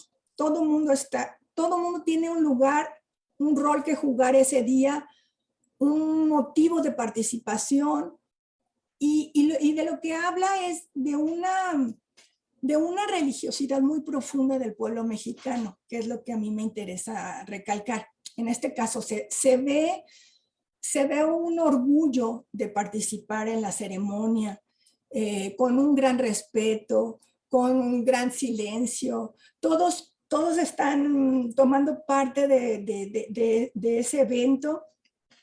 Y entonces, por ejemplo, van disfrazados unos de romanos, las señoras más, digamos, las que pertenecen a la élite de la sociedad sanmiguelense, van con sus mantillas en la cabeza, vestidas de negro, con zapato alto, pero van cargando ellas al santo no sé qué y a la virgen de no sé cuánto. Y, en fin, es una cuestión que impresiona mucho. Aquel que es de afuera y llega a un pueblo y ve que hay una sensación de cohesión social alrededor de una creencia religiosa, es realmente muy impactante, muy impactante. Entonces eso fue un poco lo que yo quise pues estudiar, y sobre todo pues con esa profunda admiración que tengo de la religiosidad de los mexicanos, ¿no? Que en las ciudades ya no se nota tanto, pues ya no es tan fuerte, pero que si uno sale tantito de las grandes ciudades, pues uno se da cuenta de que todas estas prácticas siguen siendo parte de la vida cotidiana de los pueblos, ¿no? De los pueblos, y en este caso de San Miguel Allende, que además a mucha gente no le gusta que diga uno que es un pueblo, porque en realidad se fundó por ahí de 1542, y la verdad es que se fundó como una villa de españoles. O sea, sí había unos antiguos pobladitos chiquititos, pequeñas comunidades de indios, chichimecas, otomíes sobre todo, pero la villa de San Miguel es una villa española, ¿no? Entonces, bueno, esta es la cuestión. Entonces les decía yo, hay reminiscencias del pasado en cada una de estas fiestas, pero especialmente en esta del Señor de la Conquista, que se realiza el último viernes de marzo. Hay otra fiesta que es muy importante para los sanmiguelenses, que es la de la Santa Cruz. Y a mí me platicaron justamente que, bueno, en otras partes y sobre todo en la Ciudad de México, pues el 12 de diciembre es muy, muy, muy importante, ¿no? El Día de la Virgen de Guadalupe. Pues resulta que por estas tierras ese día es importante, pero no lo es tanto como el Día de la Santa Cruz. Entonces, si ustedes vienen un día a San Miguel, se van a encontrar que por toda la ciudad, de repente uno ve una cruz y otra cruz por acá y otra cruz por acá y en el cerrito no sé qué otra cruz. Y entonces es lo que platico en el libro, que la importancia que tiene no solo para San Miguel, sino para las comunidades aledañas, ese festejo de ese día. Es muy, muy importante, más que ninguno otro. Entonces, ahorita les voy a enseñar unas cuantas imágenes. Y la tercera fiesta sería justamente la de San Miguel, la del Arcángel San Miguel, que es el 29 de septiembre. Y bueno, también ahí hay una serie de rituales en torno a festejar al Arcángel San Miguel, y que es muy interesante observar. En muchas de estas fiestas religiosas hay rituales que se repiten, ¿no? Hay ciertas danzas, hay ciertas ceremonias de procesión, se hacen ciertos adornos por toda la ciudad. Por ejemplo, hay lo que se llama la entrada de los huchiles, que son unos grandes bastidores gigantescos llenos de flores, adornados todos, y que se ofrecen para la fiesta de tal o cual santo. En fin, entonces hay elementos que lo remontan a uno. En este caso, que les decía, por ejemplo, en el de la Semana Santa, uno está viendo esta ceremonia, o sea, este festejo, y uno dice, hagan de cuenta que estoy en la época colonial, o sea, no puede ser, esto no puede ser del siglo XXI, pero no, sí lo es, lo han repetido por años y años y años y años, ¿no? Entonces, hay como una reactualización del pasado en el presente, y eso llama muchísimo la atención, ¿no? Entonces, las fiestas religiosas son un elemento de cohesión de los habitantes también, ¿no? En donde sienten que pertenecen a un lugar y tienen ciertas cuestiones de identidad, se sienten parte unos de otros, de una sociedad de la cual están orgullosos, ¿no? Entonces, esto es muy bonito. Y tengo unas cuantas imágenes. De hecho, yo participé en otro libro, pero ese era de aquí de San Miguel, en el que se lograron recuperar muchas fotografías antiguas, lo más antiguas posible. Se buscaron fotografías de hace 100 años o por lo menos hace 70 años, muchas fotografías muy lindas. Y de ahí hice una pequeña selección nada más para darles idea de estas fiestas y que ustedes vean todo esto que les he tratado de comentar, de la fuerza y la importancia que tienen las fiestas religiosas, ¿no? Como parte de la cultura popular, ¿no? Entonces déjenme ver si tengo que compartir pantalla aquí. Y acá está. Ok. Entonces, el texto es precisamente, espérenme un segundito, quería ver dónde.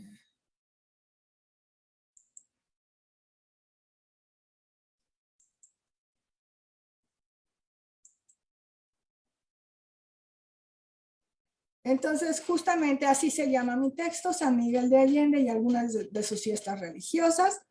Rememoración de tradiciones, de costumbres y creencias antiguas, ¿no? Más bien, todas las imágenes son tomadas de este libro que les digo, que se llama Estelas de un tiempo, 100 años en San Miguel de Allende, que se publicó en el 2018. Y fue un trabajo muy, muy interesante en el que se buscó recopilar fotografías que tuvieran las familias de San Miguel, las distintas familias de San Miguel, y bueno, ir contando una historia a través de la fotografía. Pero bueno, yo y además digo que tomo de ahí para que no se vayan a enojar, que no me vayan a decir que tomes de dónde las fotografías, pues justamente son de este libro. Y 2 mapas que pudieran servir así para completar de lo que les estoy hablando, de la cuestión de las fiestas. Estas son las memorias de don Félix Luna, ¿no? Ese es un libro también maravilloso. Bueno, este es el primer mapa y entonces aquí vemos cómo de lo que está hablando es justamente de la importancia de las cruces en San Miguel de Allende, ¿no? O sea, hay ciertos lugares donde uno encuentra cruces y esto viene desde el siglo XVI, desde que llegaron los franciscanos acá y empezaron digamos, a decir, este va a ser un lugar donde nos vamos a ir asentando, y entonces hacían la señal de la cruz, y ahí se ponía una cruz, y entonces ya era un lugar importante, y después se volvió un lugar de veneración, y en fin, tiene un significado muy importante, porque se fueron poco a poco atrayendo gente, pero fue difícil, o sea, la conversión ustedes saben que la conversión de los grupos chichimecas y de los grupos otomíes les costó mucho más trabajo que en otros lugares como la Ciudad de México, donde ya había una sociedad muy asentada y fija y demás, ¿no? Pero bueno, este mapa nos indica más o menos cómo está localizado San Miguel de Allende y cómo cercano a Comonfort está el puerto de Calderón, el puerto de Bárbaros, donde ocurrieron algunos enfrentamientos entre los primeros franciscanos que llegaron a la región, incluso se mataron algunos que ya habían sido convertidos, indígenas que ya habían sido convertidos, fueron muertos por los mismos chichimecas y demás, pero bueno, luego sus restos se los llevaron a ciertos lugares de San Miguel, fueron enterrados y a partir de ahí se pusieron unas cruces, ¿no? Entonces, todo un gran significado, cómo se fue introduciendo la religión católica en la región es bien interesante, ¿no? Y bueno, es toda una región que va hacia Comonfort, que va hacia la salida a Celaya, hacia Dolores Hidalgo, y esta es la región de la que les estoy hablando, ¿no? Y bueno, en una de las fiestas incluso, en una de ellas, que creo que es la de San Miguel Arcángel, se llevan a cabo desde el mes de agosto y cada domingo se hacen fiestas en distintos barrios de la ciudad de San Miguel, ¿no? O sea, del pueblo de San Miguel, ahora ciudad de San Miguel, ¿no? Y aquí tenemos uno es en Palmita, otro es en Guadiana, otro es pues aquí están, Ojo de Agua y Valle del Maíz. Valle del Maíz sigue hasta la actualidad siendo uno de las zonas que todavía conserva un poquito más del origen así antiguo, ¿no? O sea, todavía tiene ciertas reminiscencias del pasado, ¿no? Esta es una de las cruces más importantes de la ciudad, y si ustedes se fijan, está en un cerrito justamente, en lo alto, y hasta acá abajo se puede ver la parroquia de San Miguel de Allende, ¿no? Entonces acá está la parroquia, y esto de aquí es en la iglesia de San Francisco, ¿no? Entonces, estos son los famosos suchiles que se llaman, que son una especie de bastidores que se arman grandísimos, altísimos, es un trabajo de toda la comunidad para hacerlos. Y en muchas de estas fiestas de las que les hablo van a estar presentes este tipo de ornamentación para todos los festejos, ¿no? Aparte de otras cosas, ¿no? Porque, bueno, esta es una foto del mismo libro que les decía, en un festejo del Día de la Santa Cruz. Es una foto antigua, es una foto de 1932, o sea, está muy reciente, acaba de pasar la Cristiada, ¿no? Y San Miguel de Allende es parte de esa región de la Cristiada, entonces es muy importante, ¿no? Porque había un fervor religioso entonces bastante grande entre la población rural, ¿no? La población rural muy católicos, o sea, fervientemente católicos, y lo siguen siendo hasta la actualidad, mucho menos que antes, pero sí. Aquí tenemos también, ya es la parte del centro de San Miguel de Allende, pero ahí están transportando todos estos bastidores. La gente como de fiesta, porque las fiestas religiosas a veces uno piensa que, bueno, es una fiesta religiosa, va a ser muy de rezar y nada más. No, no, no, son grandes convites, se reparte comida, la gente está de fiesta, la gente se permite hacer muchas cosas ese día, ¿no? Aquí tenemos a los concheros. Los concheros son danzantes que son muy, muy importantes en todas estas festividades porque tienen una presencia y parte de su presencia es esas reminiscencias del pasado, ¿no? Los concheros se llaman así porque antes tocaban los instrumentos en conchas de armadillo, que ahora ya han pasado a ser de conchas de tortuga y cosas así, pero tienen una tradición histórica muy, muy importante, ¿no? Y aún en la actualidad, en muchas de estas fiestas, encontramos a los concheros vestidos de esta manera y demás, y haciendo sus danzas y con banderas y con toda una serie de ornamentación interesante, ¿no? Itzel, ¿tienes un minuto? Ok, de acuerdo. Y ya estoy terminando. Esta es una señora que va a participar porque además en estos grupos de los danzantes, muchas mujeres tienen un lugar de repente y forman parte del grupo, ¿no? Ya después, con el paso del tiempo, las mujeres quedaron un poco relegadas, pero acá tenemos otro grupo de danzantes, ya un poquito más hacia acá en el tiempo, digamos, un poco más contemporáneos, pero vean, digamos, la imagen es bastante fuerte con un personaje con toda una fisonomía indígena, con todo un traje que está representando mucho para ellos, porque todo es, digamos, en honor de la religión católica, ¿no? Y ahí está con el padre adentro de la iglesia, pero se está preparando para la representación de la que van a hacer, ¿no? Y esta es la procesión del Santo Entierro que les decía yo, en la que ahí sí le toca a uno ver toda la sociedad sanmiguelense participando y todos juntos, a pesar de que sean de distintos niveles socioeconómicos, de distintos estratos sociales. Aquí tienen a un penitente y que también esas cosas impresionan mucho, de repente en Semana Santa ver estos tipos de gente que sí pues se castiga por sus pecados y demás, ¿no? O sea, repitiendo un poco el Vía Crucis de Jesucristo, ¿no? Y esta es una última imagen de San Miguel Arcángel, que pues, justamente es una de las fiestas más importantes, en septiembre, el 29 de septiembre, y que todo esto trae a colación, pues, lo que sobrevive desde el pasado y que se sigue practicando y que tiene una permanencia y que sigue estando presente y que solo tuvo un impasse en el momento de la pandemia, pero que se vuelve a retomar y se hace presente, ¿no? Y hasta ahí esa es mi contribución. Sí. Muchas gracias, Itzel, por este recorrido por las fiestas religiosas de San Miguel de Allende. Pues ya sé que estamos sobre la hora, solamente el libro concluye con un tema difícil y que en estos tiempos de pandemia se ha acentuado, la violencia.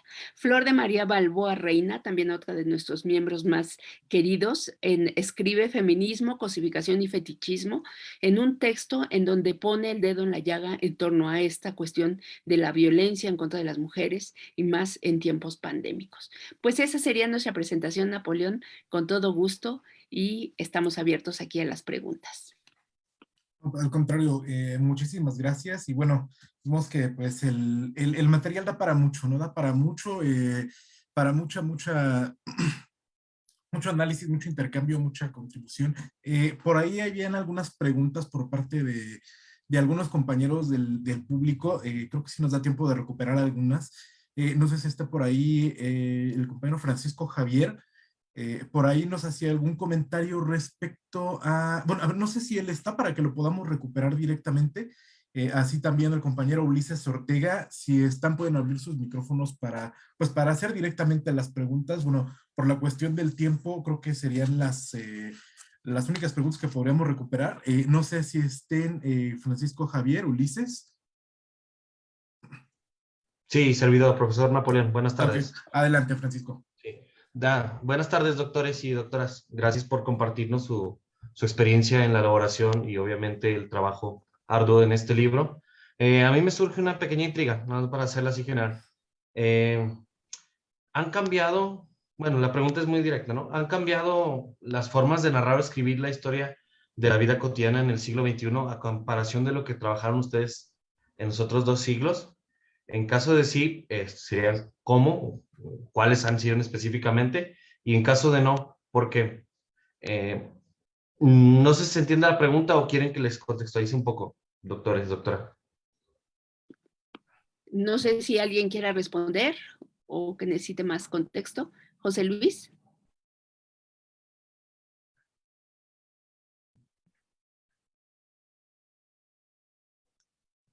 ¿Ya? ¿Me escuchan? Sí. Ok. Mira, Francisco, hasta donde yo creo, la forma de escribir historia no cambia. O sea, uno debe recurrir a las fuentes idealmente primarias, si no se puede contar con eso, pues secundarias, etcétera. Y luego viene la forma de escribir, que eso pienso que es literatura y eso es universal. Lo que yo creo que cambia es la interpretación de la historia. Incluso yo quería sugerir a este foro que a ver si un poco más adelante, ustedes como docentes y como formadores, pudieran dar su opinión sobre esta nueva interpretación que se está dando a la historia mexicana a través de la asesoría de Beatriz Müller, esta nueva forma de leer la historia mexicana, a partir de pedirle a España que pida perdón y que no existió realmente una conquista, etcétera, etcétera. Entonces, lo que cambia es el análisis, la interpretación de la historia, porque los hechos son los hechos. Uno, como historiador, se documenta, pero en la forma de que se seleccionan los acontecimientos para darles una interpretación es donde sí hay modificaciones y siento que sí hay corrientes filosóficas que van modificando la forma de hacer la historia. Pero no es la redacción, es la interpretación lo que se modifica con el tiempo. Entonces, ojalá sería interesante que hiciéramos, que compartiéramos entre ustedes y nosotros esta nueva interpretación de la historia de México como un claro ejemplo de cómo se escribe la historia en el siglo XXI. Muchas gracias. Muchas gracias, doctor José Luis. Igualmente, por ahí tenemos una pregunta de Ulises Ortega. Ulises, no sé si nos acompañas todavía. Sí, aquí estoy. ¿Verdad? Sí. Sí, muchísimas gracias. Adelante. Buenas tardes a todos. Felicidades por la presentación. Muy interesante y muy importante. Era en particular para el compañero José, si nos pudiese ampliar un poco, de alguna forma, él cómo percibe que la visión cinematográfica influyó justamente en el progresivo cierre de los cabarets, más allá de lo que nos platicaba de la era del Regente de Hierro y la otra, ¿no? ¿Qué tanto sabemos sobre la distribución y consumo de estupefacientes o drogas fuertes justamente en esos lugares, ¿no? En realidad eso también forma parte de la trama de satanización de los cabarets. Eran nada más esos 2 cuestionamientos. Muchas gracias. Yo creo que la pregunta es para Yavin. Sí, Adelante, así Yavin. es. Así es, gracias, Ulises. Con respecto al cine, en realidad, lo que nosotros recordamos del cine de ficheras o del cine de cabarets es de los 70s, el cine de los 70s. Y esto, o sea, el periodo de cierre de la época de oro es a finales de los 50s. Entonces, en realidad, no influyó este cine, digamos, ya fue muy posterior. El cine que de la época de oro también que se dio del cine mexicano, de alguna manera, como que ponía como ídolos bueno, había distintos tipos de temáticas en el cine, pero normalmente a las rumberas, a las cabareteras, las ponían siempre como alcanzar el estrellato, como alcanzar fama y fortuna. O sea, no iba tanto por por ahí, y obviamente había mucha censura y no, había temas, hay unas películas que sí llegué a ver que sí tratan otros temas más fuertes, pero en realidad el cine comercial no creo que por ahí haya sido el tema de la censura, además era más bien una imagen de la sociedad, bueno, que ante la sociedad ya era mal vista, ¿no? Porque aparte, pues como era un fenómeno que se daba en toda la ciudad y había tantos, en realidad mucha gente acudía, ¿no? Y entonces pues sí eran los centros de vicio, perdición, etcétera, etcétera.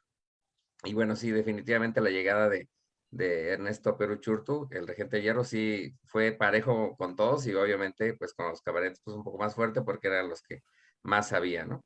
Y la otra pregunta que me hacías respecto a las sustancias, bueno, yo creo que efectivamente la escena nocturna de la Ciudad de México en aquellas épocas pues no estaba exenta de todo este tipo de consumo de estupefacientes, etcétera. Siento que también no estaba tan difundido como por ejemplo podría ser el día de hoy. No se habla tanto de ello. Por ejemplo, nuestro compañero Pepe, en el artículo anterior que nos platicaba la doctora Aurea, hablaba del alcoholismo, del problema del alcoholismo. Creo que por ahí también tal pueda hallar algunos rastros y algunas relaciones con respecto a los estupefacientes, pero no he investigado tanto qué tanto había, pero bueno, definitivamente sí se daba, ¿no? Y sí existía. Sí. Sí, adelante, José Luis. Muchas gracias. Tenemos en nuestra colección de publicaciones un libro de Rafael Laviña que se llama el cine de las rumberas, precisamente. Y ahí puedes ver todo el desarrollo de la etapa, pues podríamos llamarle del destape de la sensualidad y el erotismo en el cine mexicano. Desde luego que pues, nos quedamos muy atrás de otros países porque en México la clasificación del cine establece en los cánones o el margen de edad y de la que se puede presentar.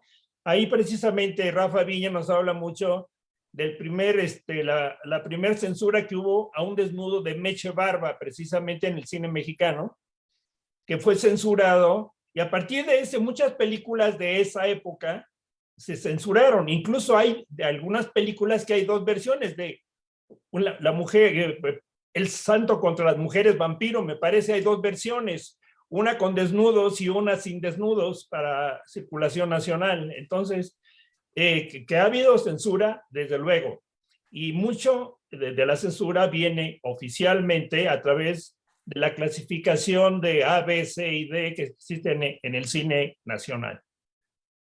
Eso es todo. Bye.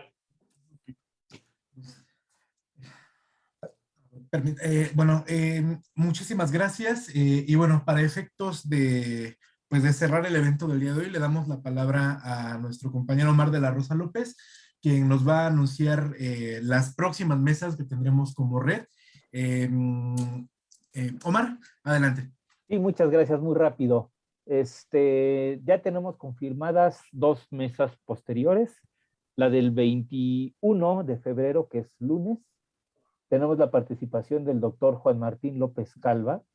Ustedes indaguen un poquito sobre este profesor en la red y van a encontrar artículos bien interesantes. Filósofo, pedagogo, educador, sociólogo, escribe en varios lados, tiene varios libros, varios artículos, y el tema que nos va a platicar va a ser sobre el papel de los profesores ahora que se dice se está superando o próxima a superarse la pandemia, ¿no? ¿Qué hay del papel de los profesores en estos contextos, vamos a llamarlo entre comillas, un tanto nuevos?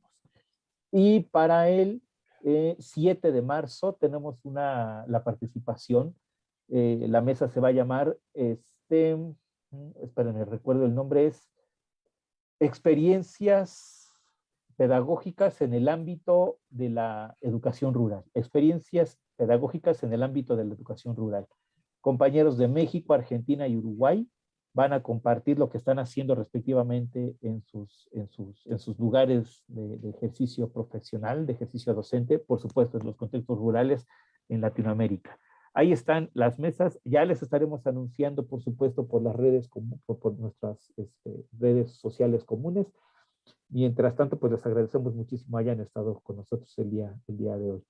Pues Napo, no resta más que agradecer a todos quienes estuvieron por acá y te dejo para que ya cierres de manera formal este evento. Muchísimas gracias, buenas noches. Al contrario, muchas gracias a ustedes. Bueno, por definición, la vida cotidiana es lo que fluye, lo corriente, donde muchas veces la conciencia observadora ni pregunta ni interpreta, pues todo se hace normal, transcurriendo dentro de las estructuras de esa realidad.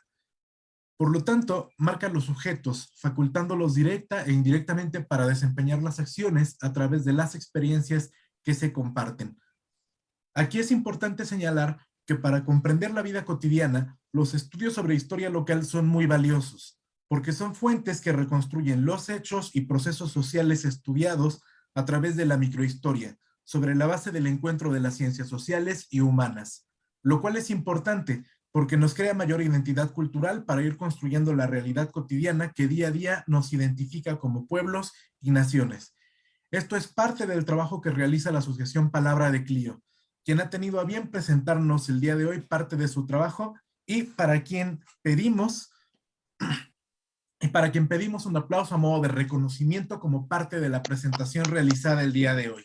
Agradecemos la participación de Palabra de Clio y su compromiso en tanto a la presentación del libro Miradas a lo cotidiano en el México de los siglos XIX y XX. Muchísimas gracias a la Asociación Civil Palabra de Clio. Pedimos un aplauso como reconocimiento al trabajo realizado por la red y con eso entonces estamos cerrando nuestro evento académico del día de hoy. Muchas gracias.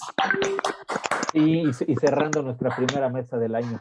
Maestro Leobardo, ahora que lo veo, ya respondí su correíto, espero que ya le haya llegado bien su documento, oiga.